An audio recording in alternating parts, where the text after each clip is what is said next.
6:11 now. Dane County has more than 100 miles of bike trails that connect communities, parks, and natural resource areas. With a variety of routes and terrains, there's something for everyone in the 608. There sure is. And Josh Breider is out on the trails this morning with something really cool that you might notice whenever you're on your next bike trip. Hey, Josh. Hey guys, good morning. But first, I'm taking advantage of the comfy dress. Look at this. I've got the joggers on this morning. This has been my new thing. I'm always wearing the yoga pants especially.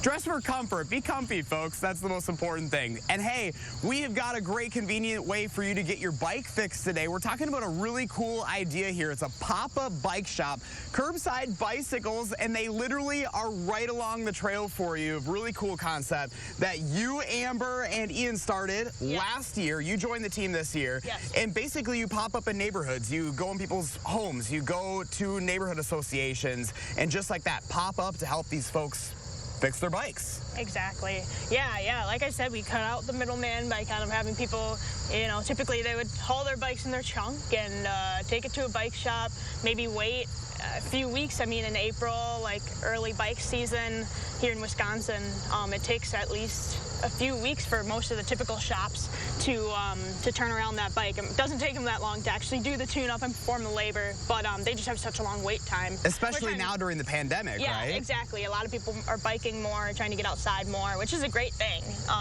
I've definitely taken advantage of that. A little more free time. Yeah, we love to see it. So we have my bike up on the stand right now. Exactly. Talk a little bit about what you're doing right now. Yeah, so essentially our first steps are just cleaning off the bike. We clean down to the rims, spokes, hubs. Just a very thorough but quick wipe down, just so we're not working on a dirty bike. So like you can see, I'm just kind of doing a visual wipe down. And is it a special liquid that you're using or just water? Honestly, it's a multi-purpose solution concentrate. Okay. And that usually does the job.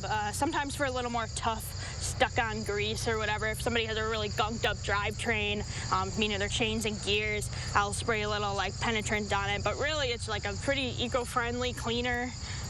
Try not to leave too much behind, right? And some of this is pretty simple stuff that you can help with the upkeep of your bike over time, right? Exactly, yeah, like wiping it down after a dirty ride, just getting in there. And I mean, you don't have to do too much to it to prevent some more complicated issues from happening down the road. So you guys can see upwards of around 15 bikes a day, kind of depending on the neighborhood where you pop up. Exactly. If people are interested in, finding where you're going to be next, how can they do so? Yeah, so actually we have a website, curbsidebicycles.com, and on that website is an interactive map of Madison, and we have little pins of where our next pop-ups will be for the next few weeks or so. That's awesome. And essentially you can RSVP on there, email Ian or myself. Our emails are listed on there as well.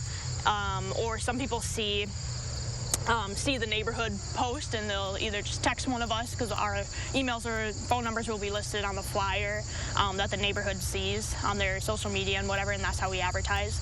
So, yeah. Very good. Yeah, today you're right along the Capital City Trail on Wilson Street. Yeah. So you have some openings today as well. Yes, so if people are looking to get their bike fixed, I know you're getting towards the end of the season now, a little quieter, but you guys are available. Yeah, we're still kicking. Usually our policy for the day is we work until we run out of bikes. So if someone brings us a bike and we're finishing up, we're going to take that bike. You're going to take care of it. We're going to take care of it. How am I doing on tire pressure there? Was that a little low? You're doing just fine. Doing just fine. Yeah. Look at that, guys. Just topped it off. I'm learning so much about bicycles this morning.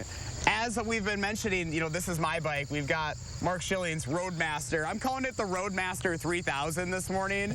It's in a little tough shape. Amber says it's a little bit more of a project bike, so we might get to that, we might not. We're going to see here, but stick around because we're learning a lot more about what's to be said about these bikes, guys. Oh, what a cool idea. I'm all for it. Thanks, Josh. Josh Breider on his bicycle this morning. Remember to let Josh know what inspires you in the 608. You can reach out to him on social media or shoot him an email for a chance to be featured.